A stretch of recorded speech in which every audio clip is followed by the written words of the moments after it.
एक स्कूल में दो दोस्त साथ में पढ़ते थे। दोनों की क्लास सेम थी, दोनों मिडिल क्लास फैमिली से थे, दोनों ही पढ़ाई में बहुत अच्छे भी थे।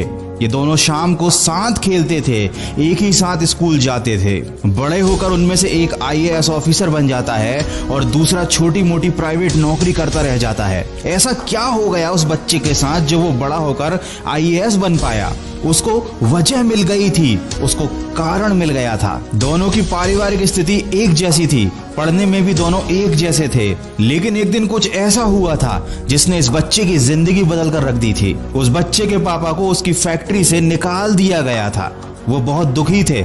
उन्होंने घर में आकर कुछ बताया तो नहीं, लेकिन बच्चे को पता जरूर चल गया। रात में उनने अपने पिताजी की आवाज सुनी कि काश मेरी सरकारी नौकरी होती, मैं कोई अफसर होता, तो किसी की हिम्मत नहीं होती मुझे लात मारकर बेइज्जत करके नौकरी से निकालने की। उस बच्चे को वजह मिल गई, उसे कारण मिल गया। उसने कसम खा ली, लाल बत्ती में अपने पिताजी को शान के साथ घुमाऊंगा ताकि उनको भी मुझ पर गर्व महसूस हो।